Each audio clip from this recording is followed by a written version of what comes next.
Ya, inilah dia ownernya Rumah Kopi Temanggung, Kang Denden. Iya. Yang Shopee Udin. Ya. Iya. Shopee-nya bukan Shopee ya. Rumah Kopi Temanggung. Namanya Kang Denden. Denden. Nah, Harusnya Temanggung itu kan Jawa Tengah ya. Iya, harusnya Kang Yanto. Suripto. Nah, ini Denden. Dia kan Denden itu udah nama khas daerah Sunda Empire. Iya. Gitu ya. Jadi Lord Rangga ya. Lord almarhum Lord Rangga gitu. Ya, almarhum Lord Rangga. Itu Lord Rangga tuh bangga ya disebut Lord sama netizen kita ya. Tapi ada juga orang yang sedih dibilang Lord. Iya, lebay. Oke. Saya tahu arahnya kemana itu. Kang, asli bukan Jawa Tengah dong? Iya. Dari namanya kan udah teridentifikasi tadi. Asli dari mana? Cianjur. Cianjur ya? Iya. Ya benar berarti Aflah. Nih di belakang layarnya ada Aflah nih, Mas Aflah. Itu yang punya berbagai toko berjejer di seluruh daerah. Aflah Mart. Iya juga benar. Iya, Aflah Mart. Oke teman-teman, unboxing friend kali ini yang ada di sebelah saya adalah Kang Denden ya. Teman-teman di Sejagat Literasi, di Sejagat Circle saya itu taunya ya Kang Denden jualan kopi gitu. Nah, padahal dia juga dulunya di ICT Watch juga orang yang nggak jauh-jauh hidupnya dalam circle digital, circle TIK, ya, teknologi informasi dan komunikasi ya. Lalu tiba-tiba banting setir jadi pengusaha kopi. Ketika saya atlet dari orang tukang literasi digital jadi tukang kopi ya. Selama itu tukang kopi juga ngomongnya tentang literasi digital gitu. Nah iya, nah ternyata juga ketika sudah masuk ke dunia kopi itu nggak bisa lepas dari digitalisasi era kan gitu. Iya betul. Nah sejak kapan lo tuh banting setir ke kopi dan kenapa kopi gitu? Ya kalau dari dari urutan kehidupan gitu. Saya kan off dari tempat itu tahun berapa sih? 27 September 2014. Wih, apal, gokil. Kenapa ingat? Karena itu event terakhir kita di Ibis Style. Jogja. Ibis Style Jogja. Oh ya, yang lo naik motor dari Cianjur ke Jogja. Nah, dari situ kan terus pindah kerjaan kan yang di Jogja itu, tapi juga sambil di Temanggung itu dulu kan kita juga tergabung di relawan TIK tuh. Anak banyak ompet biasa. Relawan TIK. Nah, diajak sama kementerian itu untuk gabung di gerakan 1 juta domain. Kementerian Kominfo ya. Kominfo. Menterinya masih Pak Rudiantara tuh berarti. Oke, iya. Chief RA. Jadi kita gabung di 1 juta domain dan salah satu gerakannya kan mengonline kan UMKM. Iya, 1 juta domain. Jadi waktu itu sasarannya siapa sih yang bisa saya ajak untuk online UMKM. Lalu ketika di Temanggung melihat ada potensi ternyata yang bisa diangkat adalah kopi waktu itu. Ya sudah, saya promo dengan teman-teman di area Temanggung siapa yang kira-kira mau kita online kan untuk 1 juta domain. Banyaklah waktu itu dapat sekitar 12 sampai 15 UMKM kopi. UMKM. Ya di Temanggung itu kita buatkan domain .id kan karena dimintanya .id. .co.id. .co ya? .co.id waktu itu. Ya itu secara pendaftaran memang mudah, tapi ya sayangnya gitu banyak dari penyedia domain itu atau pengelola domain dan hosting saat itu ternyata begitu selesai project kontrak selesai gitu. Jadi banyak domain teman-teman itu sudah tidak bisa diperpanjang karena nggak tahu perpanjangnya kemana gitu. Karena penyedia domainnya waktu itu sudah berganti dan sudah berubah atau bahkan sudah off gitu. Termasuk punya kami juga kopitemanggung.co.id itu jadi nggak bisa diperpanjang dan diambil alih orang. Oh gitu. Karena memang ya situasinya nggak bisa perpanjang, tetapi memang kelanjutan dari situ adalah ngajarin gitu teman-teman UMKM kopi itu untuk go online. Itu belum punya usaha kopi ini? Belum. Jadi hanya karena keluar dari dunia literasi, maka masuk ke dunia kopi pun masuknya melalui jalur literasi. Gitu. Jadi ngajarin teman-teman UMKM bikin titik-titik di Google Map tuh waktu itu. Nah, salah satu yang pertama kali yang saya buatkan di titik Google Map ya rumah kopi Mukidi. Oh, Pak Mukidi itu, ya. Itu awal yang saya buatkan di sekitar 2015. Kenapa kopi? Karena memang Temanggung adalah salah satu basis kopi. Sentra penghasil kopi di Jawa Tengah. Di Jawa Tengah. Ya. Jadi waktu itu sepertinya menarik begitu untuk mengangkat, karena di tahun yang sama juga tren tentang kopi adalah tren tentang kopi specialty. Ya, di tahun 2014 Ya, itu. Apa itu 14-15. Kopi-kopi yang itu dikelola dan diolah dengan baik dan benar lah gitu istilahnya. Jadi udah nanti kan masuknya udah. Karena kan saat sebelumnya kan, di era sebelumnya, orang Indonesia itu yang namanya kopi taunya sasetan. Saset. Kopi pabrikan. Ya, ada banyak brand kopi lah ya. Taunya itu. Iya. Warung kopi isinya ya kopi sasetan, dituang, diseduh. Ya. Apakah saat itu tidak ada specialty kopi? Ada, cuman memang belum. Iya, memang gaung boomnya memang dari tahun 2014 itu ya. mulai naiknya dan mulai in gitu di 2016 itu juga berbarengan dengan kami gitu, saya dan almarhum istri lalu berinisiatif sepertinya sudah waktunya kita membuat rumah sendiri secara digital gitu. Dan itu kami rilis di Februari 2016.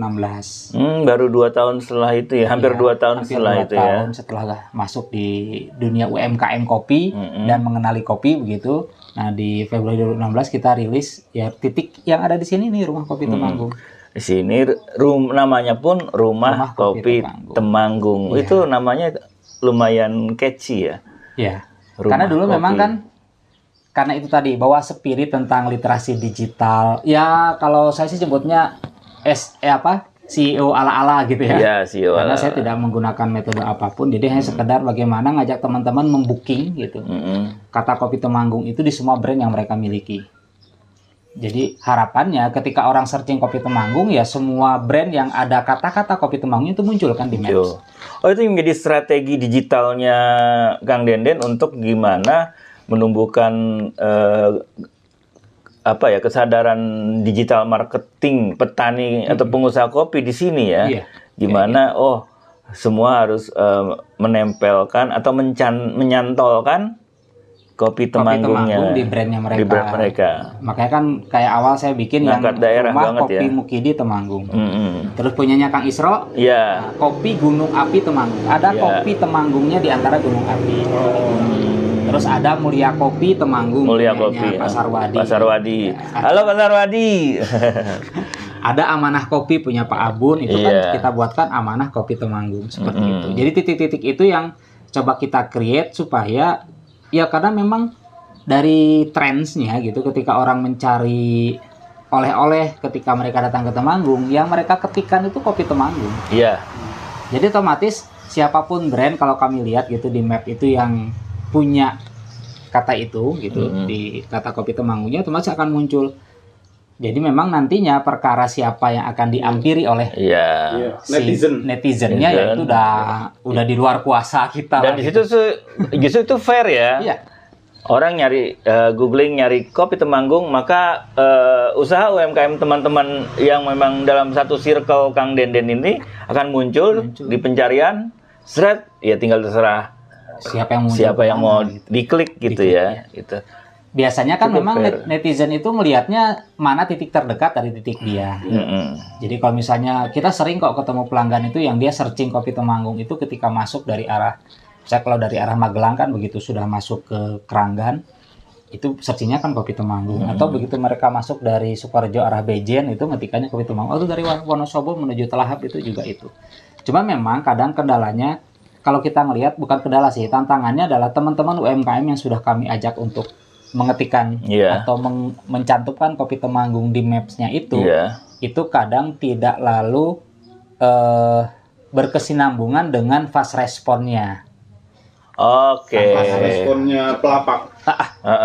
Jadi ketika misalnya dia ngelihat nih searching, anggaplah searching di, kita punya kasus, punya case gitu, ada pelanggan yang dia searchingnya sudah dari Bejen. Jadi begitu dia rombongan touring motor gitu datang dari arah Boja, Semarang Boja itu masuk ke Bejen, mereka searching Kopi Temanggung. Banyak kan titik daerah sana, daerah Candiroto, daerah Bejen itu berapa. Ketika dikontak itu slow respon.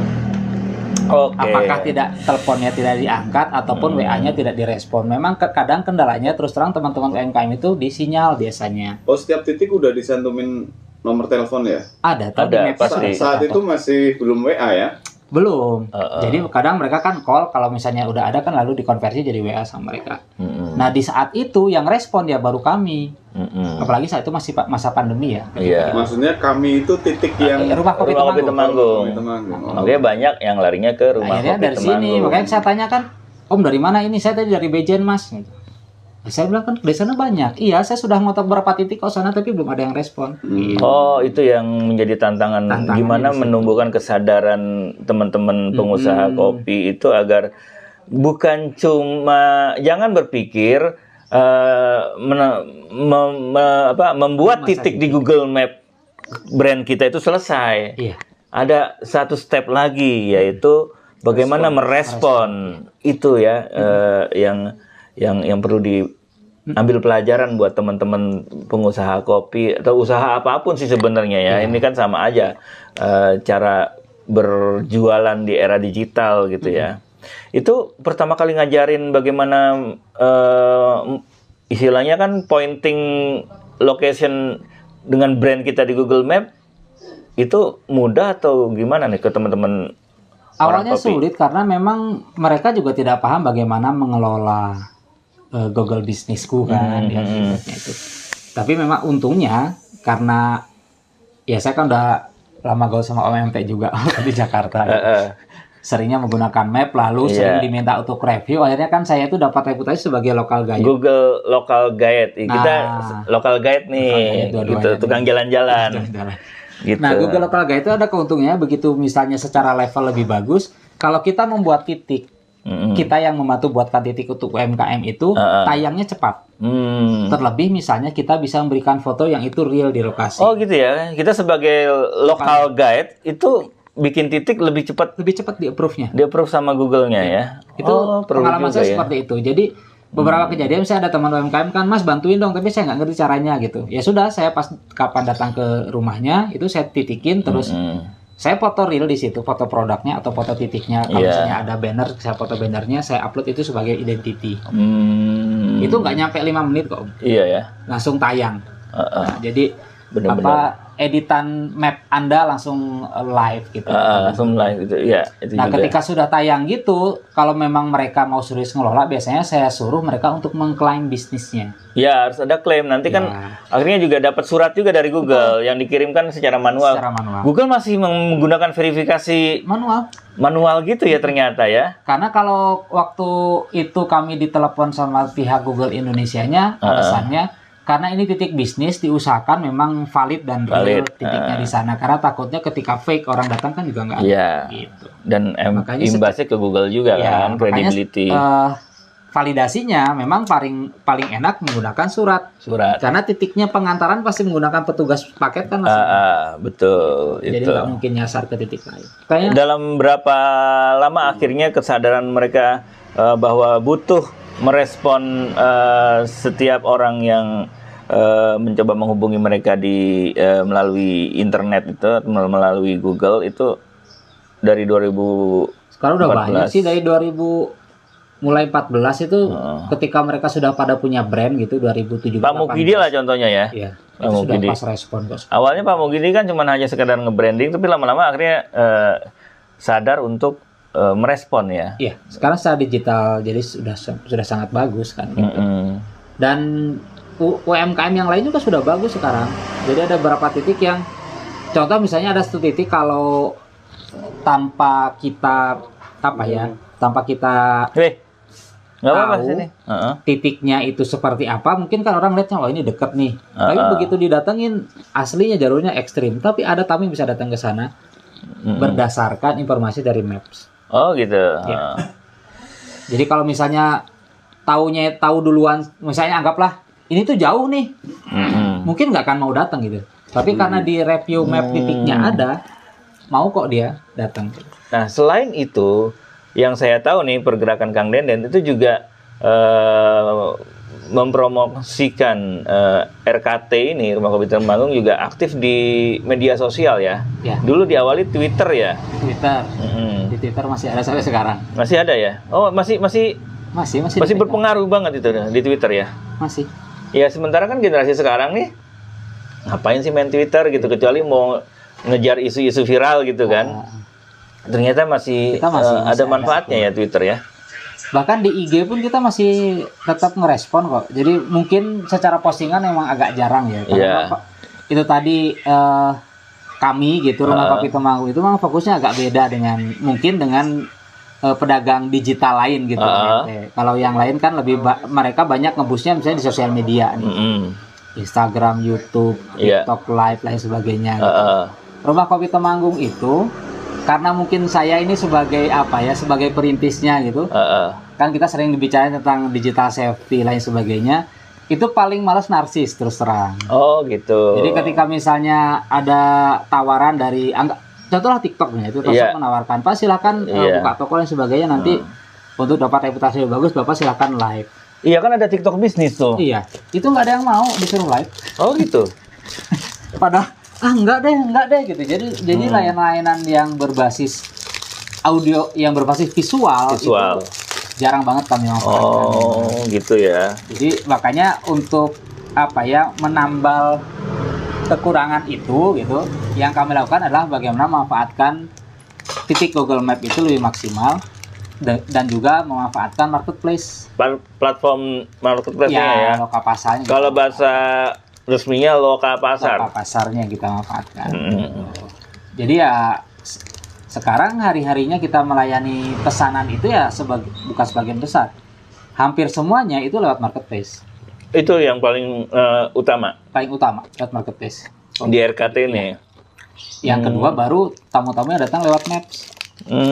Gitu. Jadi kalau dari media sosial malah media sosial itu larinya ke marketplace. Larinya langsung ke marketplace. Karena dari media sosial linknya langsung ke marketplace atau bahkan WA. Jadi kan ada gini nih. Ada orang yang baru mulai jualan nih. Pakai IG, pakai Facebook, ya, Twitter dan segala macam media sosial ya. Dia ngeluh gitu. Gua jualan, gua promosiin di medsos nggak ada yang laku. Gitu.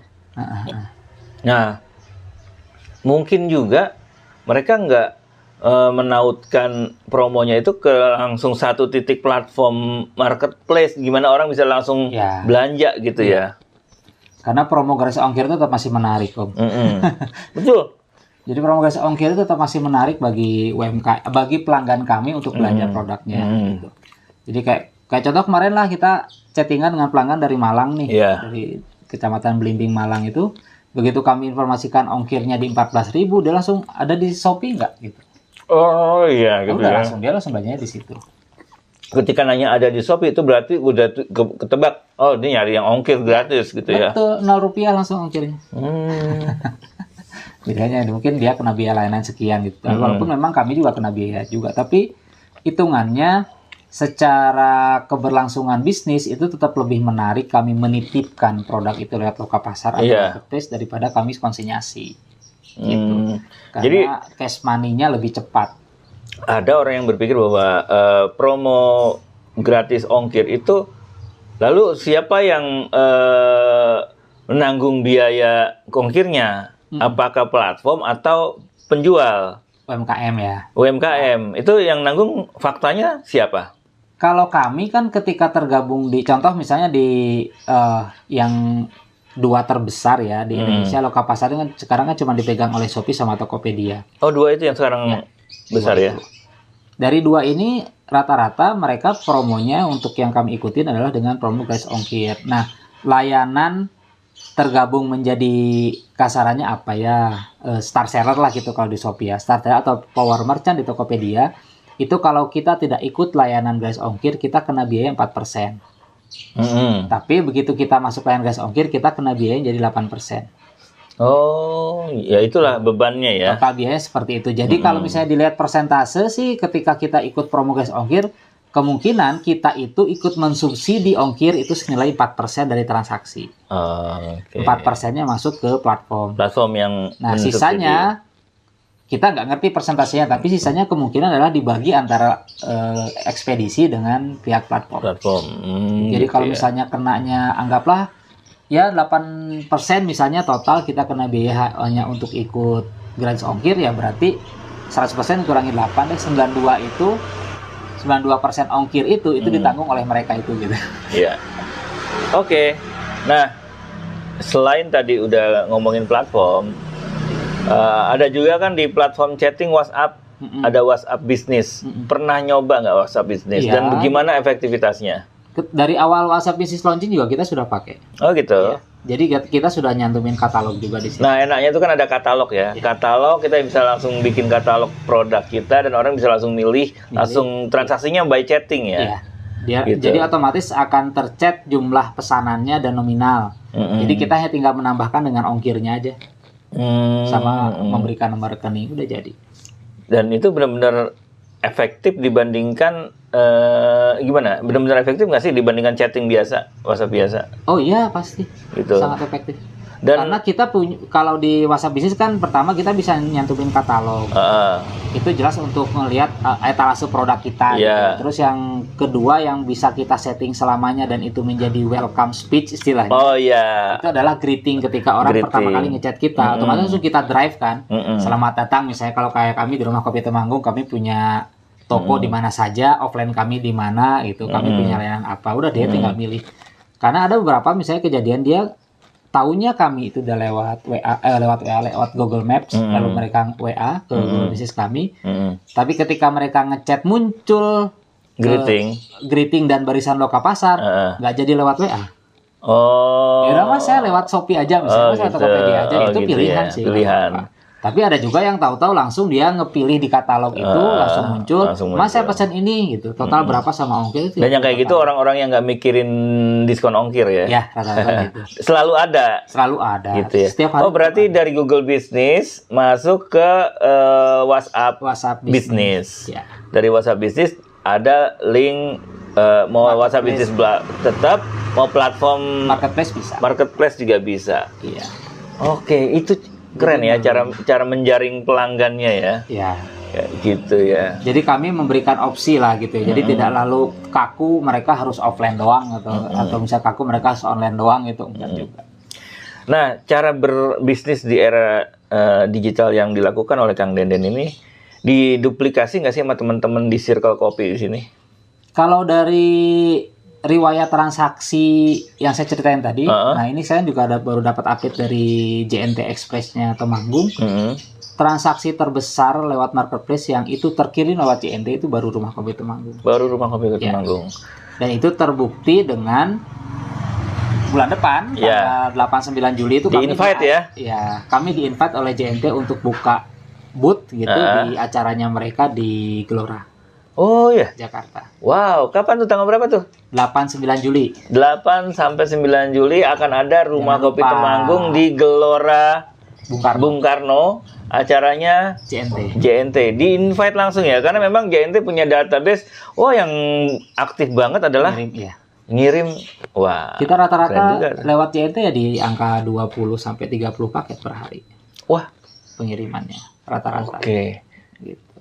Makanya lumayan lah bisa menjadi terus berkembang lah ya dengan menyadari dengan menggunakan berbagai platform digital itu ya. Oh, terus nih Kang, gue bawa kopi tuh enak banget ya, sebentar ya. Masalahnya lagi ngerosting ya? Ya, roasting dan grinder itu. Lagi ngegrinder. Terus kalau lagi proses itu kan roasting, grinder itu kan aromanya tuh semerbak ke seluruh ruangan gitu. Dan ini kita pas lagi rekaman itu gue langsung keganggu banget. Enak banget ya.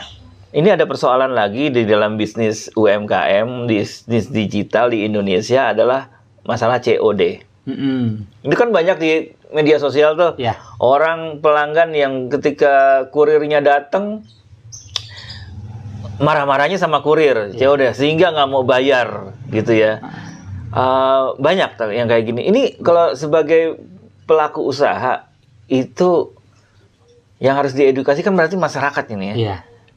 Itu menanggapi masalah COD itu kayak gimana nih? Iya.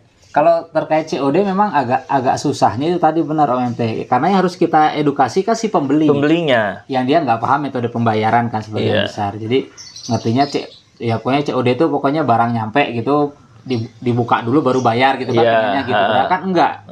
Yang namanya COD itu sama seperti kirim paket, perkara nanti mau komplain.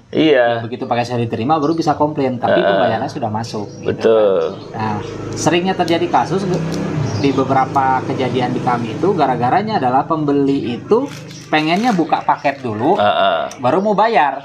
Ya sama pihak ekspedisi kan nggak boleh.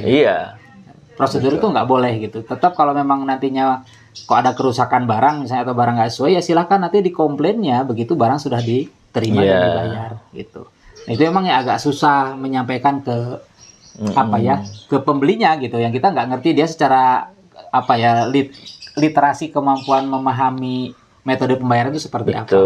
Tapi kalau kami di toko sih tetap kami aktifkan dan itu akhirnya disepakati gitu by manajemen manajemen dengan tim kita di sini.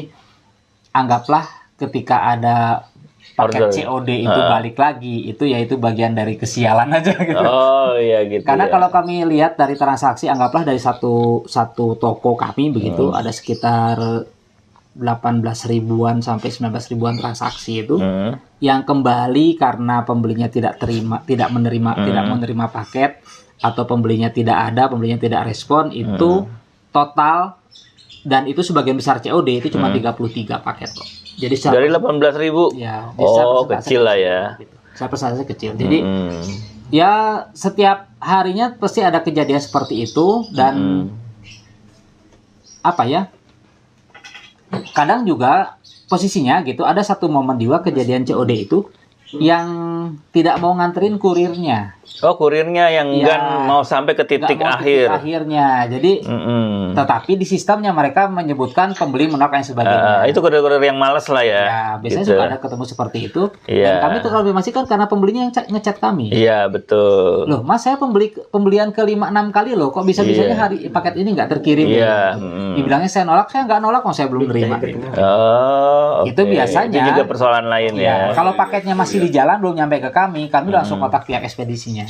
Jadi seperti biasanya paketnya langsung dikirim ganti petugas. Ganti petugas. Jadi misalnya udah balik, pernah kejadian ngirimnya ke Bekasi. Nah, udah nyampe Bekasi, nyata paketnya balik nih, udah nyampe Jakarta. Pembelinya komplain, Mas, paketnya kok nyampe Jakarta lagi? Saya nggak merasa nolak loh. Dan karena memang itu COD. Tetapi dia bukan pembeli pertama kali. Sudah berkali-kali membeli. Ya udah saya kontak aja pihak ekspedisinya. Ini pembelinya komplain, saya bilang gitu. Kenapa dituduh menolak padahal pembelinya nggak merasa menolak karena paket belum nyampe. Gitu kan. Akhirnya sampai ekspedisinya ditelusuri, paketnya dibalikin. Maksudnya dilanjutkan kembali dan nyampe. Berarti pihak ekspedisi pun juga punya cara untuk menyelesaikan kasus-kasus kayak gitu ya. Nah, itu kan kasusnya dalam paket dengan pengiriman yang COD. Barang bisa balik lagi. Kalau yang bukan COD, yang cash, yang langsung dibayar sebelum dikirim, itu ada nggak sih kasus paket balik lagi? Banyak juga. Ada juga kejadian gitu ya. Dan beberapa kondisi juga hilang. Paketnya hilang. Paketnya hilang. Ya, jadi kalau hilang biasanya sama ekspedisi juga. Kak Alvin, break dulu bentar. Cari. Iya udah lanjutin dulu. Ini nih keset yang mau keset tuh barusan tuh. Siler bentar. Jadi ya namanya juga kita lagi ngobrolnya di toko ya, di warung. Itu. Ya jadi wajar. Kang Denden lagi ngobrol kayak gini, tiba-tiba ada pembeli gitu ya. Dia langsung nodong. Ya melayani dulu. Ini biasa kalau ngobrol sama Kang Denden tuh di sini di RKT di rumah kopi ya akan ada interupsi pelanggan yang datang ya. Dan ya ini kenapa paket, silakan tuh, baru selesai ngomong tuh ada lagi ya gitu. Dan tadi termasuk pelanggan ya yang datang ya. Itu dia, saya tanya sih tadi buat bosnya pertama kali nyobain kopi sini dan ternyata rasanya cocok gitu. Nah ini kan penting banget, berarti pelanggan itu bisa tetap setia ya, setia hati, bukan setia hati terate ya. PSHT jadi inget. Halo teman-teman PSHT gitu. Itu menjaga atau konsistensi rasa tuh kayak mana? Prosesnya sih dari awal itu, dari biji itu gimana? Nah, ini jadi apa ya? Jadi bagian lain dari upaya kami mempromosikan kopi Temanggung. Jadi tadi kan kalau kita tadi kan bicaranya tentang digitalisasinya nih. Ini malah sangat non digital, di luar digital gitu. Karena ini bicaranya bagaimana QC itu berjalan di produk kopi. Iya. Nah, QC itu quality control. Quality control kami terkait produk bahan baku yang disupport oleh teman-teman petani. Itu. Jadi selama ini kopi yang masuk ke kami itu sebagian besar harus masuk kurasi dulu. Oh, gitu. Dari petani nih. Dari petani. Masuk kita kurasi. Jadi ada tahapan-tahapan yang itu nanti sampai pada titik ketika kopi ini datang ke kami secara kurasi, misalnya ini masuk grade 1. Masuk grade 2, masuk grade 3, masuk grade 4. Itu akan ada. Begitu sudah kita kurasi. Dari 4 grade ada juga yang ditolak. Ada ya. Ada. Kenapa bisa ditolak? Biasanya memang secara spesifikasi produk itu nggak masuk, Om. Ada 2 kondisi begitu yang biasanya kami sampaikan ke petani terkait produknya. Itu yang pertama, kami akan menerima barang sesuai dengan spek yang mereka tawarkan. Contoh misalnya ada petani datang, saya punya speknya grade 1, kami cek secara quality controlnya, parameternya ABCDE gitu. Misalnya ini panjang nih. Iya, nggak apa-apa. Anggaplah parameter ABCDE terkait dengan keseragaman biji kopinya. Hasil olahannya seperti apa, nanti disangrai hasil sangraian seperti apa, diicipin rasanya seperti apa. Ini lolos maka kami terima sebagai grade 1. Tapi begitu misalnya nanti ketika kami ada petani datang membawa kopi dengan harapan menjadi grade 1, begitu kami kurasi, kalau tidak masuk biasanya kami turunkan menjadi grade 2. Nah, ketika turun grade 2 ini kan akan ada renegosiasi harga dengan produk yang ditawarkan. Jadi kalau petaninya deal biasanya udah barang itu diterima, kalau nggak deal ya biasanya dibawa pulang. Tapi ada juga kondisi di mana produk ini harapan yang mereka mau dengan kualitas produk yang datang itu jauh berbeda. Akhirnya kita tolak.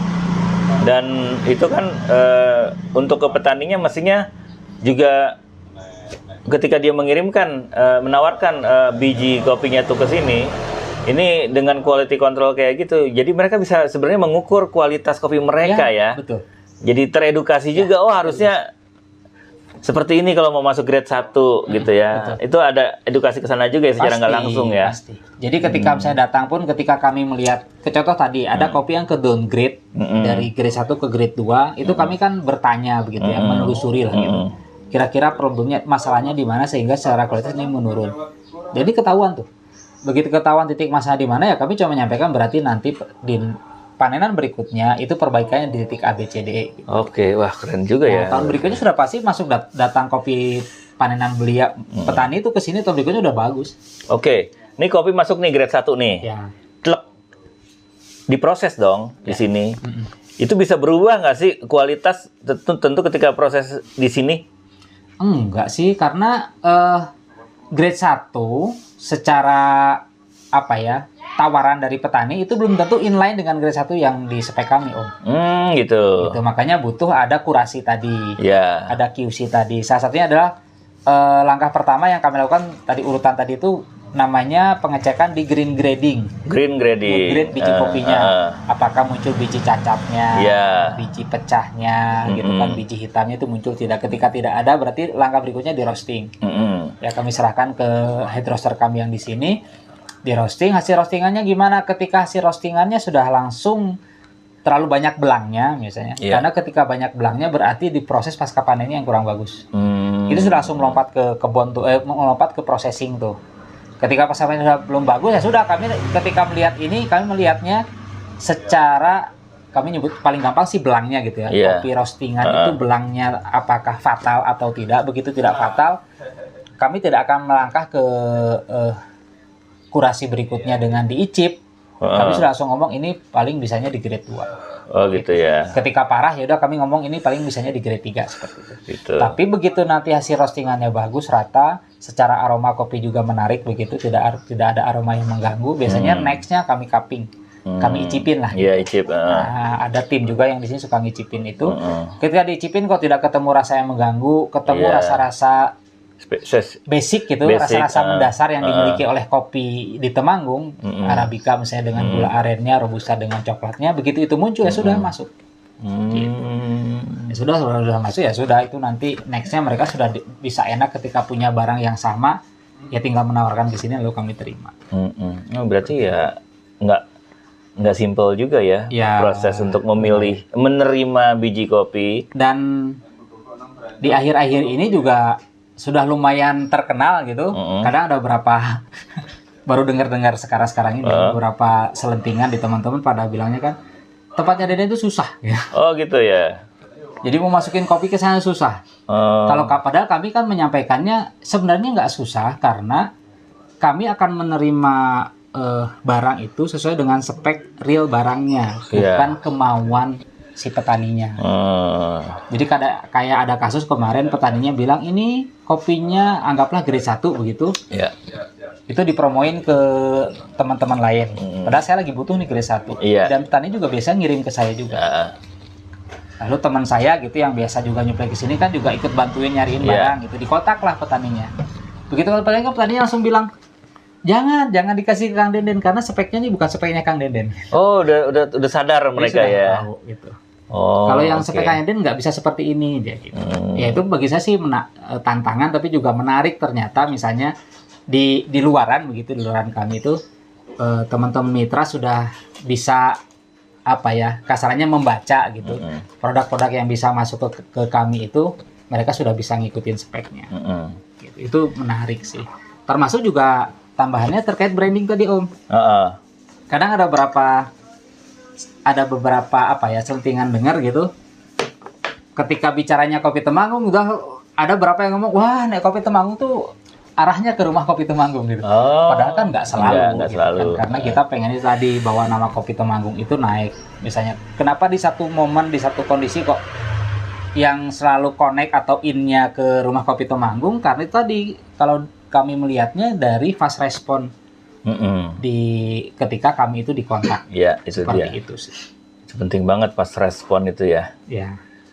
Tetap sih ujung-ujungnya mau sedigital apapun, yang nggak boleh dilupakan adalah bagaimana perilaku kita sebagai pedagang terhadap pelanggan. Iya, betul. Itu substansinya sebenarnya itu ya. Kita kalau lo pengen benar-benar jualan ya lo juga harus berperilaku sebagai penjual. Yang dari zaman dulu yang namanya orang jualan sampai zaman sekarang ya gimana kita responsif terhadap pelanggan ya yang datang ke kita, mau datangnya itu langsung kayak tadi maupun yang melalui platform digital ya segala macam. Terus Kang, ada satu hal lagi yang juga dilakukan oleh para pedagang di era digital ini adalah iklan. Iklan itu kan ada di media sosial, ya, ada di Google juga, ya, gulu-gulu, ya, gulu-gulu, ya Google gitu ya. Ada juga iklan, ya itulah di platform marketplace. Nah, itu bagaimana Kang Denden pengalaman dalam beriklan? Selama ini kami ngikutnya iklan di platform aja Om. Jadi kami tidak Di marketplace? Ya. Oh, gitu ya? Kita hanya ikut iklannya di marketplace saja. Karena itu tadi marketplace itu juga dia nitipin iklan di Google kan. Iya. Buat dia masuk. Iklan di sosial media, di Facebook, di Instagram mereka masuk. Jadi ketika misalnya kami direct mengiklankan produk kami, padahal kami juga ada di marketplace, itu kan kami akan kalah secara budget. Ya kan? Jadi ya sudahlah, kami ikutnya yang iklan yang ada di marketplace. Ngikutin flow-nya mereka. Iya, flow-nya marketplace gitu ya. Ya, walaupun meskipun kita juga bisa beriklan langsung di Google, Betul, di TikTok juga sekarang kan Iya. menawarkan kita beriklan ya. Belakangan ini TikTok udah mulai, karena ramai banget itu kan. Iya. Nggak kepikiran Kang. Kalau saya ini terus terang ya. Saya sering kali belanja di TikTok Live, gitu. Karena seneng ngelihat, weh ini teman-teman di daerah mana itu jauh banget. Itu kayak kemarin belum lama saya beli pete ya dari Wonogiri, ya. Terus beli panci itu di TikTok Live gitu. Pertama kenapa senengnya mereka sudah mulai mau berjualan dengan platform digital, dan ya saya mengapresiasi dengan belanja gitu, nggak ngasih gift sih, karena saya kalau ngasih gift itu ya itu kan saya nggak punya experience di situ. Saya ya apresiasi ya belanja aja. Kemarin dapat beli pete 12 papan dari Wonogiri, beli panci selusin gitu kan. Pantesan mulutnya bau banget dari kemarin. Iya, makan pete mulu gitu kan. Nah, tadi kan Kang Denny salah satu tantangan internal di RKT itu kan orang-orangnya itu belum ada yang nggak ada yang narsis, nggak ada yang kuat mental berhadapan dengan kamera. Nah, ini kan mesti di dobrak nih. Padahal menurut saya itu lagi tinggi banget ini minat orang untuk jualan di TikTok. Nggak kepikiran atau gimana caranya? Nggak perlu orang-orang yang ada. Mungkin memang ada nyari talent khusus yang memang untuk TikTok Live. Kita juga lihat sekarang lowongan jadi host live di TikTok itu banyak loh. Kayak gitu. Itu menarik loh. Kita langsung kayak jualan di pasar, kayak jualan di terminal aja. Ayo ini kayak gitu kan. Itu keren. Nah, ini gimana nih rencana Kang Denden? Kalau masuk ke platform TikToknya kita sudah punya toko juga di sana dan sudah mulai rutin kok, banyak udah mulai ada pembeli juga. Iya, cuma setiap hari juga live-nya itu. Tapi memang untuk live itu terus terang betul tadi secara secara person itu yang mau gitu berkorban untuk nge-live itu belum ada. Iya. Terus yang kedua secara waktu memang belum termanage Om. Jadi di hari-harinya ini gitu, tim kita itu dari hari-harinya itu sudah langsung begitu masuk jam kerja, jam 8, setengah 9 jam kerja itu, nanti mereka baru bisa agak break itu makan siang bentar gitu, habis itu nanti lanjut lagi baru bisa agak break lagi habis sebelum maghrib 5:30. Jadi itu nyaris waktunya kemakan semua. Kemakan buat pekerjaan reguler. Iya, pekerjaan reguler. Jadi untuk megang dengan model live gitu memang belum kepegang. Beberapa kali dicoba oleh beberapa 1-2 admin gitu. Modelnya baru sekedar mencoba live ketika proses packaging. Tidak menawarkan. Ya sekedar lagi nge-pack misalnya contoh. Betul. Kemarin lagi nge-pack ada pesanan dari satu customer 50 kilo gitu. Ya udah itu kan menarik tuh. Nge-seal itu kan langsung banyak banget itu kan menarik gitu ya. Cuma baru sekedar itu. Tapi kalau langsung live menjual mempromosikan sih memang belum. Tapi apakah ada rencana ke sana? Sudah pasti. Iya dong. Gitu. Nanti sudah pasti akan ada masuk rencana ke sana. Tinggal mungkin nanti ngitungnya adalah talentnya gitu kan. Karena kemungkinan harus menambah talent untuk itu. Bener. Tantangannya ketika kita mau nambah talent adalah kopi itu butuh pemahaman tentang product knowledge. Betul, product knowledge-nya harus dikuasain. Gitu. Jadi nggak bisa datang misalnya pengen ikut jualan, tapi kita tanya apa bedanya Arabica, Robusta, Excelsa, udah langsung bingung. Iya, gitu. Ya, yang memungkinkan sih memang itu terus harus diedukasi dulu kan, gitu. kalau saya sih ngelihat dari beberapa teman-teman yang UMKM di TikTok, itu yang pertama mencontohkan adalah ownernya. Iya. Ownernya harus Itu karena tadi. produk knowledge-nya udah di luar kepala gitu loh. Mungkin ketika lagi nawarin ini, nah ini jenis kopi ini kayak gini-gini ya. Nah itu, ownernya harus udah mulai nih gitu. Iya loh. Harus kayak gitu. Dan biasanya orang lebih percaya ketika baru mulai itu yang ngomong tuh ownernya. Kayak misalkan ada salah satu TikTokers, ini dunianya gadget sih ya, gadget. Itu Koh Chun. Ya, saya follow tuh Koh Chun. Awalnya itu dia dari 2010 udah jualan online gitu kan. Semua spesifikasi gadget dia tuh udah di luar kepala. Kayak sama Kang Denden ngomongin kopi gitu loh. Nah, itu nge-grab banyak follower baru, banyak pelanggan baru. Ketika itu semakin banyak, dia hire orang. Dan dia sekarang misalkan yang dilakukan sekarang dia cuma dari pagi sampai jam 12. Dari jam 12 sampai berikutnya sampai malam itu ada orang-orang yang memang dia hire, ngegantiin, nggak selalu dia. Tapi di awal dia gitu kan. Nah, itu step yang mungkin bisa dipelajari ke sini juga, bagaimana memulai bisnis di TikTok ya. Gitu. Kayak sekarang nih di hadapan saya nih di sekitar kini ini ada pelanggan setia nih dari Jakarta ya. Di sini datang mau minta kopi jenis apa? Excelsa ya.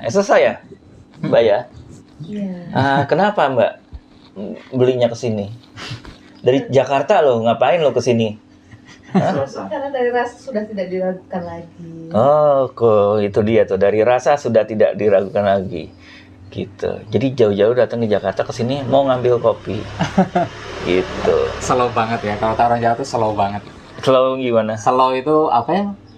Slow itu misalnya gabut. Gitu. Kalau kayak sekarang gabut banget sih dari Jakarta ke sini buat ngambil kopi, dan itu banyak banget. Oh gitu ya, banyak ya. Kita sering banget kejadian gitu, tahu ya, kalau kayak kalian kan semalam kepagian. Kita sampai sini jam 1 pagi. Baru ketemu jam 2. Ada tamu yang datang itu parkir di sini tuh 6:30 pagi. Dari Jakarta Timur. Iya. Ya sekedar mampir terus, Mas seduhin kopi. Saya seduhin kopi tubruk, kopi itu saya bungkusin kopinya 2 kilo gitu. Robusta. Udah kita bungkusin, bisa kita bungkusin ngopi. Pulang. Udah kayak minum air putih. Udah Mas, saya lanjut. Oh. Ada kayak gitu. Ya. Ya gitulah. Orang kalau udah percaya ya sih. Itu sih trust. Excelsa yang mana tuh? Menjaga trust. Mau coba Excelsa ntar. Oh, Excelsa itu kopi nongko. Ada. Iya ya. Enggak yang dari kemarin. Harum, coba dibawa deh gitu. Aromanya kan aroma nangka banget. Excelsa Temanggung juga? Iya, Temanggung. Di sini terkenalnya namanya kopi nongko, makanya secara aroma dia aroma nangkanya kuat. Disebutnya kopi nongko. Ini masih hangat. Masih hangat, baru selesai di grinding. Jadi fresh green. Kalau di sini kan kita kopi-kopi yang kami kirim itu rata-rata fresh roasted sama fresh grinding. Dari hari ini aja itu saya ngeliat yang kita tahu kan Rumah Kopi Temanggung ya. Kayak gini kemasannya contohnya. Itu ada beberapa brand-brand kayak ini misalkan AAE. Lalu ini. Menarik ya. Ini saya ingat nih, gambar siapa nih? Ini gambar almarhum Bapak ya, Babe. Per 2022, jadi kita itu punya cita-cita, cita-cita apa ya? Kayak semacam anggaplah holding gitu, tapi holding UMKM. Makanya kami ngerilis yang namanya PT. Ini ada PT-nya ya. Sitwah Rahaya Berkas Sadaya gitu ya. Sudah banget kan. Sitwah Rahayu Berkas Sadaya. SR itu kan sebenarnya Sitwah itu Situ Ihwatun kalau kata bapak saya. Itu 6 bersaudara. Oh, 6 bersaudara. Anaknya si Bapak Ki. Sunda ini udah. Iya. Sitwah Rahayu itu SR itu juga singkatan dari Samsudin Ramli nama bapak saya. Samsudin Ramli. Oke. Jadi kita bikin ini PT. Nah, Di holding PT ini akhirnya kita ke breakdown ada 5 merek produk yang kami rilis, dan itu tahun ini lagi proses pengajuan halal semua. Jadi ada yang kopi juga harus ada proses pengajuan halalnya. Padahal kopi halal kan? Halal, iya. Tapi tetap ya. Tapi secara formal, legal formal ketika gitu ya. Di peredaran harus ada. Jadi kami rilis brand induknya gitu, brandnya sudah ada dari awal existing kan, itu di bawah Rumah Kopi Temanggung. Jadi yang gambar-gambar ini gitu. Terus ada namanya Mahya Coffee. Mahya Coffee itu dikelola oleh Kang Toha. Dan ini mulai rilis di tahun 2018-an. Mahya Coffee. Terus ada Mahrin Coffee, itu juga rilis di akhir tahun 2021. Itu saudara? Ya, Adek. Punya adik. Oke. Terus Toha di mana tinggal? ada di sini. Ada di sini. Oh, yang tadi kan Toha. Oke. Terus brand berikutnya yang ini kan Rumah Kopi Temanggung, Mahya, Mahrin, ada AAE. AAE ini agak menarik ceritanya karena AAE itu sebenarnya kalau dari sisi brand, dari sisi penamaan itu adalah platnya Temanggung, Kang Ente. AA itu depan, E-nya belakangnya. Itu Temanggung. Itu plat kendaraan Temanggung. Tapi AE itu juga kadang ketemu kata-kata seperti ini. Ada tamu datang gitu, terus dengan bahasa lokal Temanggung dia bilang, "Ini kopinya AE ya, tapi produknya ini." Maksudnya gitu AE itu manggil ke saya sebagai A-nya. A itu kan kopinya A-nya ya gitu. Gitu. Jadi ketemu arti yang menarik begitu ya. Dan ini terus terang kopi AE yang label ini itu kami rilis awalnya hanya untuk jadi setiap produksi ini Om MP, setiap produksi kami yang kami kurasi tadi yang grade 1, grade 2, grade 3, grade 4 itu ada semacam bukan residu ya, tetapi produk samping yang itu sebenarnya masih sangat bisa dipakai. Gitu kan, masih sangat bisa dijadikan produk. Contohnya sisa sortiran dari grade 1. Nah, tahun 2020 pas di masa pandemi itu ada petani atau mitra kami yang suka produksi yang kopi grade bagus itu curhat lah gitu, Kang, ini saya itu punya kopi sisa sortir untuk kopi robusta hampir 700 kilo. Ini digimanain? Wow, 700 gitu kan? kilo. Serapannya sudah jelas melambat karena kondisi pandemi itu. Terus saya mikir juga, iya ini gimanain ya? Karena waktu itu kami belum punya lini produk itu Om MP. Karena kami baru ada lininya grade 1 sama grade 2 saat itu. Dan biji mentah lah gitu ya. Oke, aman. Tapi yang grade itu kami belum rilis. Jadi akhirnya di tahun itu kami rilis secara digital. Bahkan mungkin ya sampai titik ini kami masih menolak begitu ketika ada tamu yang mau datang offline membeli produk itu. Karena memang hampir 100% kami fokuskan dia hanya hadir di loka pasar. Dan itu pun hanya ada di Tokopedia sama di Shopee. Produk itu. Dan ternyata responnya bagus banget. Dan akhirnya secara serapan produk-produk ini tidak bisa lalu mengandalkan sisa sortir itu karena secara permintaan tinggi. Akhirnya kami juga menyerap produk-produk yang itu secara grade-nya istilah kami sih istilahnya grade komersil begitu. Oke. Saya sebentar ya. Ada telepon. Oke, terima. Sekali ngubungin Pak Deden sekarang ya. Enggak, tadi HP-nya lagi nggak dipegang, digeletakin. Itu pesanannya yang di WA ya, Om? Ya oke, bisa besok paling lambat? Ya, bisa. Besok dikirimkan. Oke. Kita packing hari ini ya. Oke. Itu aja? Itu aja. Siap Pak Kadir. Ya, makasih. Pak Kadit. Pak Kadir. Oh, Pak Kadir. Gitu. Berarti kepala direksi. Kadir kepala direksi. Nah, kalau Kadis kan kepala dinas ya. Jadi kayak bendahara. Ada pelanggan juga ya. Itu perusahaan lem di Temanggung. Nih pesanannya. Yang ini bukan? Robusta 3 kilo. Robusta 3 kilo, Arabica 1 kilo. Wah, itu Pak Kadir tuh. Pak Kadir, kepala direksi. Oke. Ya ini apa ya? Memenuhi keinginan Bapak untuk bikin brand kopi gitu ya. Jadi awalnya kan 2018 saya kehilangan istri. Istri nggak ada dari 2018, terus kata bapak, ya kita ini deh balik ke Cianjur gitu. Kita bikin usaha dengan brand yang baru aja gitu. Walaupun memang saat itu kan nggak kejadian karena akhirnya saya nggak bisa pulang ke Cianjur karena ditahan oleh bapak di sini. Iya, bapak mertua ya. Bapak mertua. Jadi akhirnya ini tetap kami rilis saat itu ya ketika bapak sudah nggak ada. Jadi sekitar bulan pertengahan 2020.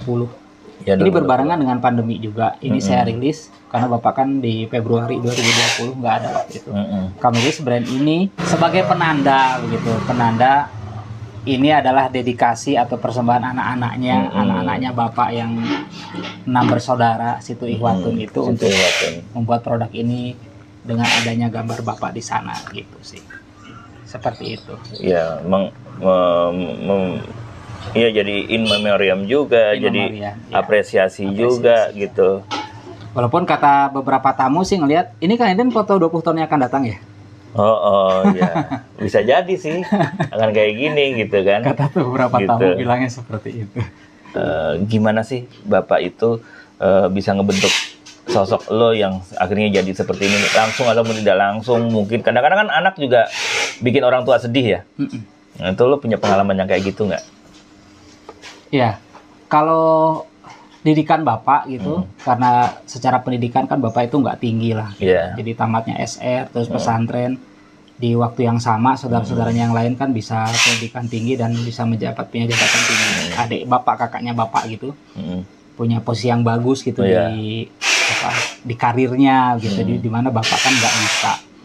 Jadi bapak kalau dari sisi didikan awal gitu, saya itu udah benar-benar dididik jadi pedagang OMT. Oh gitu. Dari zaman kecil. Jadi dari mulai umur 6 tahun itu sudah diajarin saya dagang sama bapak. Sampai saya dari umur 6 tahun sampai tamat SD itu nggak pernah dapat bekal OMT. Jualan dari ayah. Oh jadi, gitu. Selama di Transit, ingat banget di Transmigrasi itu setiap hari saya sama bapak itu dibekelin 2 bungkus kue pukis. Di Jambi itu ya? Di Jambi. Transmigrasi dulu dia. Trans di Jambi itu udah di tengah hutan lah udah itu. Iya. Jadi 2 bungkus itu adalah bekal saya yang harus saya jual dulu untuk jadi duit. Keuntungannya saya pakai buat jajan. Modalnya saya balikin. Jadi setiap pulang sekolah, SD itu? Iya. Setiap pulang sekolah saya setoran ke bapak. Wow. Jadi uang jajan yang saya dapatkan itu adalah dari kalau saya bisa menjual kue saya. Gimana kalau satu momen saya nggak bisa jual kuenya? Saya makan bati saya dari kue itu. Sisanya saya balikin. Tapi itu sangat jarang ya. Jadi seringnya pasti saya sold out dan biasanya selalu kurang setiap hari. Itu dari SD momennya seperti itu dengan bapak. Bahkan mulai kelas 4 SD itu saya sudah sudah diplot sama bapak untuk menjadi pengganti ketika bapak itu break sholat begitu atau break makan ketika membuat kue. Oh gitu. Jadi saya sudah berdirinya di kursi panjang begitu. Karena kan saya masih pendek nih. Padahal meja cetak kue itu tingginya 130-140 cm gitu ketinggian. Jadi saya di atas itu ingat banget badan saya itu ditutupin sama sajadah. Sajadah. Diikat rafia biar nggak panas karena ngadepin kompor. Itu saya lakuin itu dari umur kecil. Pas SMP kan saya di Cianjur, jadi nggak seharian nggak sama bapak lah. Kembali ke SMA lagi itu, ya sudah begitu balik ke SMA saya sudah langsung jadi petugas cetak kue dan sales kue lagi. Karena kue pukis kan kue pukis sama waffle waktu itu. Waffle saja. Tahun berapa itu? Tahun 97-98 ya. Wow. Ya zamannya masa reformasi itu kan saya masuk SMA tuh. Iya. Nah kelas 2 itu momen dimana saya pengen keluar dari sekolah. Karena diprovokai sama om gitu. Om saya itu beliau tamat SD gitu, tapi jadi pengusaha sukses di Jambi. Punya beberapa kalau kami roti itu kami saya punya cabang gitu. Terus ngomong, "Dan ngapain sekolah gitu?" Udah ikut om aja, bantuin bapak deh. Bisnis aja lah gitu ya. Bisnis ikut bapak gitu. Om aja tamat SD bisa usaha seperti ini. Ya saya izin sama bapak waktu itu, bilang Pak saya mau keluar dari sekolah.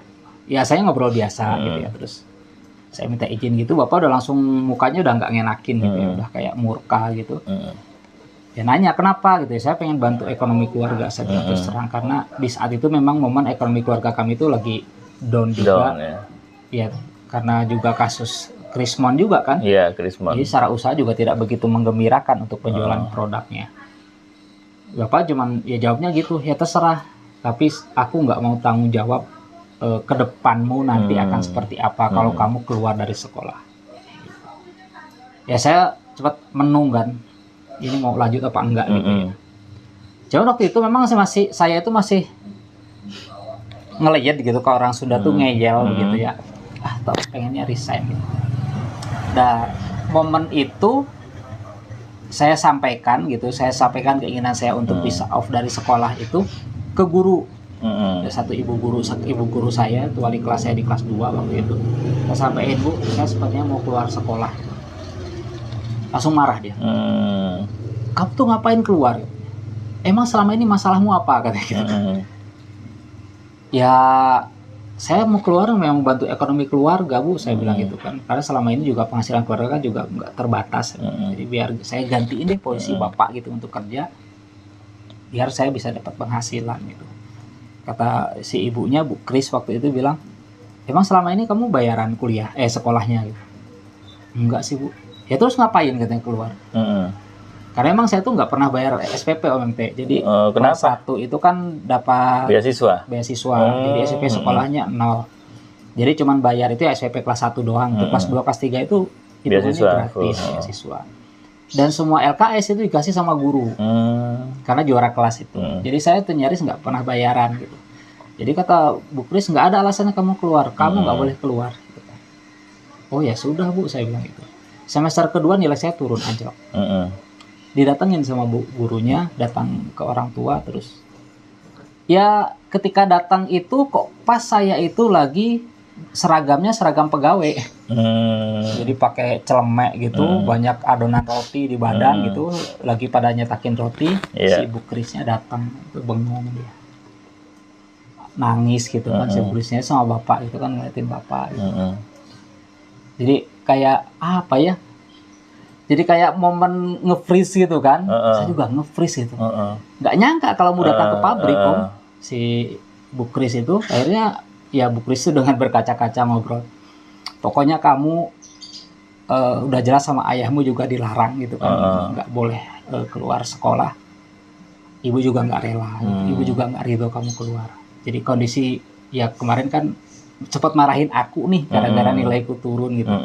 Kata Bu Kris, ya Ibu kemarin minta maaf karena Ibu nggak ngerti kalau kamu tuh kayak gini. Oh iya Bu, saya bilang nggak apa-apa. Berarti penting banget Bu Kris saat itu ya? Ya itu termasuk yang ngelarang saya. Dan memang di momen berikutnya juga Bu Kris menjadi penyelamat begitu ketika saya harus bawa pulang ayah saya 2006 karena sakit itu ke Cianjur. Di momen berikutnya.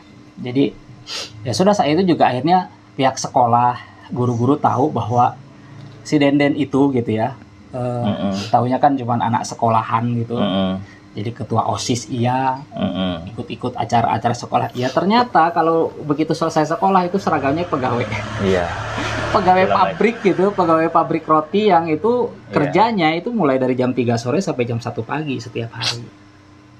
Jadi jadi kata si Bu Kris tuh, ya Ibu jadi tahu kenapa pakaianmu lusuh, nggak ada yang nyuciin ya katanya. Iya. Ya iya Bu, saya nyuciin. Sekarang Bu Kris masih jadi bu guru ngajar di Jambi itu. Man Bangkok. Oh. Ya. Pernah ketemu? Pernah. Gitu pas ya. Kemarin 2017 ke sana ketemu. Oh, 2017 belum lama lah ya. Iya. Sebelum pandemi ya. Lama gitu. Udah tua dong ya. Udah tua banget ya. Udah sepuh. Gitu ya. Seumuran Bapak berarti ya. Iya, kurang lebih lah seumuran. Bu Kris sehat-sehat? Iya. Gitu ya. Ya itu sih momen yang ya bagi saya itu juga menjadi titik balik gitu ya. Dan dari situ juga ya Bapak juga memang ketika saya kuliah, Bapak juga memang mau berangkat kuliah waktu itu. Juga amanatnya gitu. Bapak nggak bisa bantuin apa-apa, nggak bisa ngirim Bapak, cuman hanya bisa bantu doa. Tapi juga harapannya kamu nanti yang narik adik-adikmu ke Jawa gitu untuk kuliah. Itu alhamdulillah saya lakukan MT.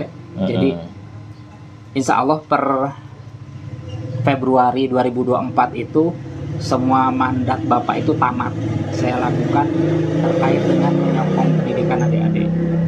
Jadi adik saya yang, tapi mungkin masih ada satu yang harus saya masukin kuliah, satu lagi gitu. Toha itu kan 2004 ikut saya ke Jogja, ikut 2010 tamat kuliah. Terus ada Tami juga tamat S1, Hamdan tamat S1. Wardi ini memang baru tamat SMK, saya sokongnya, terus dia kerja, sekarang udah berkeluarga. Ini nanti yang akan saya kuliahin. Dan si bungsu Cecep. Oh, Cecep. Nah, itu nanti insya Allah Februari 2004 wisuda. Oh, alhamdulillah. Jadi, mandat Bapak bahwa anak-anaknya itu harus jadi sarjana itu PR-nya sekarang cuma tinggal satu. Dan semuanya itu dipayungi dalam PT Sitwah Rahayu Berkah buat Sadayana. Harapannya gitu ya, seperti harapannya itu. Gitu ya. Jadi buat berkahi ya kamilah kakak beradik gitu. Jadi akhirnya mungkin kayak sekarang usaha juga jadi kayak semacam usaha yang dilakuin oleh keluarga. Ambu mah sehat ya di Cianjur ya? Mama sehat. Mama, ya mama kok Ambu sih? Mama sama Alwi sehat. Gitu ya.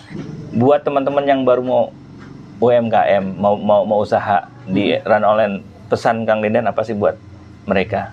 Oh ya, kalau bicara pengalaman itu berdasarkan pengalaman saya, kalau teman-teman UMKM ingin merambah ke digital, tetap saya selalu di setiap sesi, saya sering diminta oleh kementerian maupun pemerintah daerah untuk sesi tentang pemasaran online begitu. Saya selalu yang saya sampaikan dan saya tekankan itu adalah slide kita di Tebet tentang Google Maps.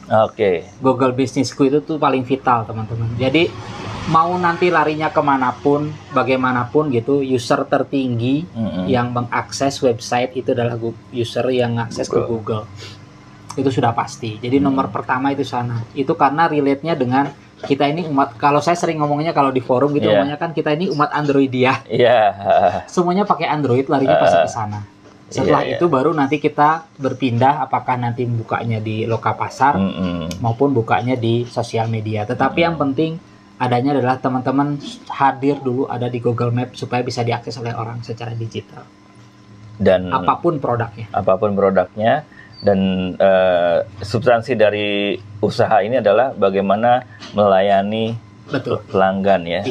Jadi nggak mengandalkan platform dan nggak mengandalkan algoritma doang ya, tapi tetap perilaku kita. Betul.